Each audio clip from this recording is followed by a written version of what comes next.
का एक बार फिर से सत्यात्रा न्यूज़ चैनल में मैं सत्यात्रा न्यूज़ से न्यूज़ रिपोर्टर गांधीलाल गुप्ता। आज मैं खड़ा हूं हलिया ब्लॉक में आने वाले ग्राम सभा चकोटार में। तो यहां पे हमारे साथ कुछ युवा खड़े हुए हैं। मैं इनसे इनकी मन की भावनाओं को जानने का प्रयास करूंगा कि जैसे जैसे विधानसभा चुनाव नज़दीक आता जा रहा है वैसे वैसे हर पार्टियों के नेता इस पार्टी को छोड़कर उस पार्टी में या उस पार्टी को छोड़कर इस पार्टी में जाने का प्रयास कर रहे हैं और जा भी रहे हैं। तो इस परिस्थिति में यहाँ के युवाओं का क्या विचार है या ये लोग किस पार्टी को सपोर्ट करेंगे, आइए मैं इन्हीं लोगों से जानने का प्रयास करता हूँ। तो सबसे पहले मेरे सामने एक भाई खड़े हैं, मैं इनसे इनकी मन के विचारधाराओं को जानूँगा और जानने का प्रयास भी करूँगा कि आखिर जैसे जैसे विधानसभा चुनाव सामने आ रहा है वैसे वैसे लोगों के मन की धड़कनें जो हैं वो थोड़ा सा अलग होती जा रही हैं कि किस पार्टी को सपोर्ट करूं और किस पार्टी को ना करूं। तो सबसे पहले मैं इनसे जानने का प्रयास करूंगा। भैया क्या नाम है आपका? नीरज मौर्य। नीरज मौर्य। भैया ये बताइए कि विधानसभा चुनाव नज़दीक आ रहा है, 5 साल मुख्यमंत्री का कार्यकाल पूरा हो चुका है, कैसा बीता 5 साल? बहुत बढ़िया तो नहीं बीता, जो भी बीता बहुत बढ़िया नहीं बीता, और जो भी हुआ है वो भी कुछ सही हुआ है, बहुत बढ़िया नहीं हुआ है। तो आप जो 5 साल कार्यकाल बीत गया आप उससे संतुष्ट हैं? नहीं, हम तो उससे संतुष्ट नहीं हैं। कहाँ पे आपको कमियां नजर आई? हम लोग सबसे ज़्यादा परेशान हैं, खेती कर लिए हैं, खेती सब साल चल ले रहे हैं, रात दिन हम लोग जाग रहे हैं, अब क्या खाएंगे हम लोग, सबसे बड़ी प्रॉब्लम ये है। और तो जो है सरकार जो थी तो सही है, लेकिन सबसे ज़्यादा परेशानी यही है कि हम लोग पशुओं से परेशान हैं। जो खुले हुए पशुएं घूम रहे हैं, हमारा पशु, उनसे आप ज़्यादा परेशान? बहुत ज़्यादा परेशान हैं। तो क्या लगता है इस बार चुनाव विधानसभा कुछ ही दिन शेष रह गया है, तो क्या लगता है कुछ परिवर्तन देखने को मिलेगा या फिर जो सरकार है वही? सत्ता परिवर्तन होगा। सत्ता परिवर्तन होगा। तो किस पार्टी को आप लोग सपोर्ट करेंगे? हम तो जन अधिकार पार्टी को सपोर्ट करेंगे। जन अधिकार पार्टी को सपोर्ट करेंगे जी। तो अभी तो जन अधिकार पार्टी जो है या उसके पहले जो भी पार्टियां थी, जन अधिकार पार्टी नई पार्टी बन के सामने आई है। इसके पहले जो भी नामी गिरामी पार्टियां हैं जैसे भारतीय जनता पार्टी, बहुजन समाज पार्टी और सपा समाजवादी पार्टी, ये सब जो पार्टियां हैं इन लोगों के ऊपर कितना प्रभाव पड़ेगा इस बार? प्रभाव तो बहुत पड़ेगा। आपके हिसाब से इस बार सत्ता में किसकी सरकार आनी चाहिए? सत्ता में सरकार तो हम तो सपोर्ट कर रहे हैं जन अधिकार पार्टी को, तो हम तो यही चाहेंगे जन अधिकार पार्टी आए सत्ता में। लेकिन नई पार्टी है, सत्ता में अगर नहीं भी आती तो कुछ तो उसका विधायक बनेंगे। अगर 10-20 विधायक बन गए तो उसका भी कुछ वर्चस्व बनेगा। तो हम तो यही चाहेंगे कि सरकार जन अधिकार की बने, और ना बने तो भाई नई हर पार्टी नई बनी थी, इसके पहले जितनी भी पार्टियाँ हैं। आपको क्या लगता है कि मतलब जन अधिकार पार्टी अगर सत्ता में आती है तो क्या कुछ होने का संभावना है? हम तो यही सोच रहे हैं कि अगर जन अधिकार पार्टी सत्ता में आती है तो गरीबों का विकास होगा। और भाई उसके जिस प्रकार से उसका नारा है, नारे के हिसाब से हम यही सोचते हैं कि भाई नारा जैसा लगा रहे हैं उस हिसाब से हो सकता है सबका विकास हो। जी। चलिए इसी परिप्रेक्ष्य में मैं कुछ युवाओं से बात करूंगा। भाई खड़े हैं, ये हमें लग रहा है कि ये विद्यार्थी तौर पे काम कर रहे हैं। भैया क्या नाम है आपका? जी, हमारा नाम संजय कुमार मौर्य, पिताजी का नाम सालिकराम मौर्य। अच्छा। बीरपुर गांव से। जी। आप विद्यार्थी हैं? जी।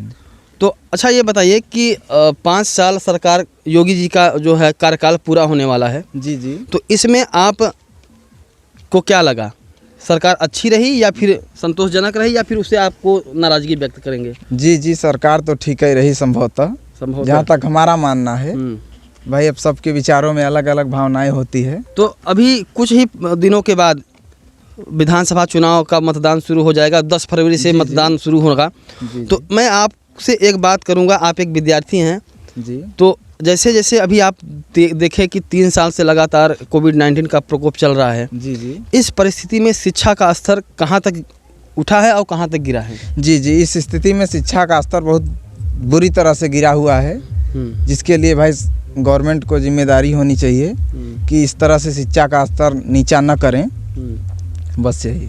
तो अब की बार किसकी सरकार होगी उत्तर प्रदेश में? आपको क्या लगता है कि सत्ता परिवर्तन होना चाहिए या फिर जैसे सरकार चल रही है वही चलेगी? जी, सत्ता परिवर्तन तो जरूर होना चाहिए। तो किसकी सरकार इस बार आने की संभावना है आपके हिसाब से? इस बार सपा की सरकार आना तय है, हमारा जहाँ तक मानना है। सपा की सरकार आना तय है? जी। अच्छा क्या लगता है सपा की सरकार और जो योगी जी का सरकार है उसमें क्या तुलना अगर आप करना चाहें तो उसमें क्या आपको कमियां समझ में आती है इस सरकार में? सपा के सरकार में जो है पहले जो सुविधा थी एम्बुलेंस जैसे इधर उधर समझ लीजिए कि मैं जैसे 100 नंबर ये एक विद्यार्थी की जो सोच थी इन्होंने व्यक्त किया। और मेरे बगल में कुछ और भाई खड़े हैं विद्यार्थी के तौर पे, तो मैं इनसे भी थोड़ा सा वार्तालाप करूँगा। भैया क्या नाम है आपका? दीपक मौर्य। दीपक मौर्य। कितने क्लास में पढ़ते हैं? BA first year. BA first year. बेटा ये बताओ कि अभी तक 5 साल बीतने को हो गया। जी सर। योगी उत्तर प्रदेश में जो योगी जी की सरकार है वो 5 साल बीतने को हो गया, तो आप उनके कार्यकाल से या उनके शासन सत्ता से आप कितना संतुष्ट हैं? संतुष्ट तो हैं, लेकिन फिलहाल उनके जो है कोरोना काल से बहुत गिरे हुए हैं। हम लोग को शिक्षा नहीं मिल रही है, कॉलेज बंद है हमारे लोग का। तो अच्छा, स्कूल कॉलेज बंद है, बाकी हर जो चीज़ें हैं वो खुली हुई हैं, तो आप इसको लेकर क्या कहेंगे? इसको लेकर के ही मतलब हम लोग कहीं जाते हैं तो मुंह पर हर समय ढकना पड़ता है, और कहीं नहीं तो कहीं फिर तमाम प्रकार की समस्याएं होती हैं। तो ये बताओ कि अब 10 फरवरी से चुनाव शुरू हो जाएगा, मतदान शुरू हो जाएगा, तो इस बार उत्तर प्रदेश में किसकी सरकार बनेगी? सपा को तो बनना है, लेकिन हमारे हिसाब से अब समय आने पर किसका होगा भगवान जानेंगे। आप वोटिंग करते हो? अभी इस साल से आप मतदान करेंगे? जी। तो आपका पहला मतदान किस पार्टी को जाएगा? अब टाइम आने पर पता चलेगा। कुछ तो आपने अपने दिमाग में बैठाया होगा कि मुझे इन पार्टी को वोट देना है, अपना पहला मतदान इस पार्टी को देना है, तो क्या लगता है किसको आप अपना पहला मतदान देंगे? सपा को। तो ये है चक कोटार जनपद मिर्ज़ापुर के आने वाले हलिया ब्लॉक के अंतर्गत जो एक गांव आता है चक कोटार। यहाँ के युवाओं से और यहाँ के जनता से मैं अभी कुछ और लोग सामने आ गए हैं भाई, मैं इनसे भी बात करूँगा। साइकिल पे सवारी हैं, हो सकता है कि आने वाले सरकार। भैया क्या नाम है आपका? अश्विनी कुमार। अश्विनी कुमार। भैया ये बताइए कि 5 साल उत्तर प्रदेश में योगी जी की सरकार लगभग समाप्त होने के कगार पे है, तो आप उनसे कितना संतुष्ट हैं या कैसा कार्यकाल रहा उनका 5 साल में? देखिए, अगर पर्सनल मेरी बात करेंगे तो मैं उनसे 95% खुश हूँ। खुश हैं? अच्छा ठीक है, आप उनसे 95 खुश हैं। तो अभी तक जो इस समय चल रहा है कोविड जैसा महामारी, तो इस कोविड महामारी को लेकर जो भी स्कूल कॉलेज बंद चल रहे हैं, स्कूल कॉलेज को अगर छोड़ दिया जाए तो बाकी हर एक चीज़ें खुली हुई आपको मिल रही हैं। नहीं, ये तो गलत बात है। तो आपको क्या लगता है, शिक्षा का स्तर नीचे गिर रहा है या ऊपर जा रहा है? शिक्षा का स्तर बहुत नीचे गिर रहा है भाई। रैली हो रही, मेले हो रहे हैं, तो स्कूल कॉलेज क्यों बंद रहने चाहिए? हाँ, ये तो गलत बात है। इसीलिए तो मैंने कहा कि 95% ही खुश हूँ मैं।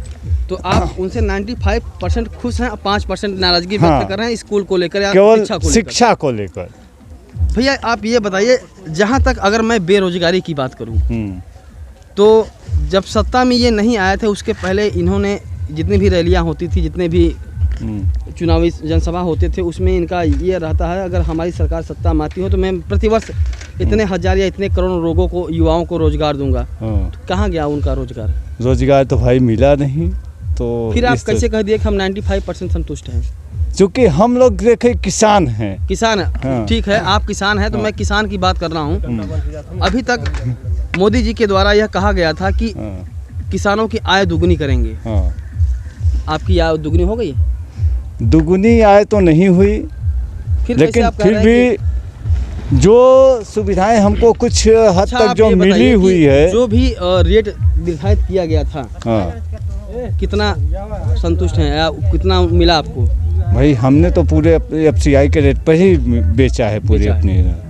और जो खाद की अगर मैं बात करूं, लगातार खाद का मूल्य बढ़ता जा रहा है, इसको लेकर आप क्या कहेंगे?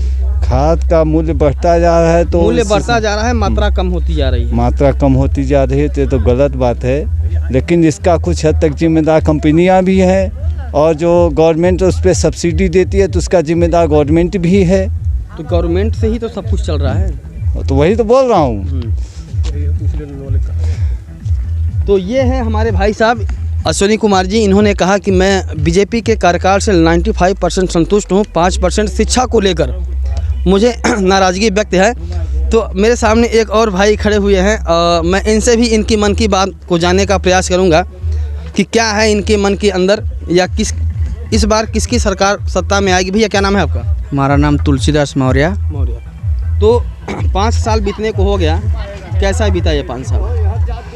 5 साल जो भी समय बीता भाई, कोई भी आएगा सरकार में तो अपने लिए तो बहुत सही करता है, लेकिन इतनी जनता की आबादी है, चाहे हमारी सरकार हो चाहे आपकी सरकार हो, किसी की भी हो। हाँ किसी की भी हो, उतना पूरा सुख सुविधा नहीं मिल पाता है, जिसके वजह से लोग खिन्न हो जाते हैं। भैया ये बताइए कि जो सरकार वादा करती है कि सत्ता में आने के बाद मैं ये प्रयोजन लाऊंगा या ये रोजगार दूंगा, तो वो सत्ता में आने के बाद धीरे धीरे विलुप्त होती जाती है या भूल जाते हैं उस वादा को। इसको लेकर आप क्या कहेंगे? मेरी बात सुनिए, उसमें ऐसा है जैसे जिस समय सत्ता में आने के लिए बोलते हैं, आश्वासन देते हैं जनता के लिए कि ये योजना देंगे, लेकिन जब वो सत्ता में आ जाते हैं, जब वो कुर्सी पे बैठ जाते हैं, तो जितना आश्वासन दे रहते हैं वो जनता से भूल जाते हैं। वो राजगद्दी पे बैठ जाते हैं और जनता उनको वोट दे के वहाँ सत्ता पे बैठा दिया जब, तो जनता अपने आप को बन जाती है। बस वही। तो इस बात को लेकर या इस परिप्रेक्ष्य में आप क्या कहेंगे? इस बात को लेकर मैं ये कहूँगा कि सरकार किसी का भी हो, लेकिन जो जनता से वादा करे वो जनता के सामने खरा उतरे। लेकिन इस समय इस बीजेपी सरकार से सारे लोग नाराज़ हैं। तो आपको अब क्या लगता है, क्योंकि जब 10 फरवरी से मतदान शुरू है, गिना चुना दिन बाकी रह गया है, तो आपके हिसाब से इस बार यूपी में किसकी सत्ता होगी?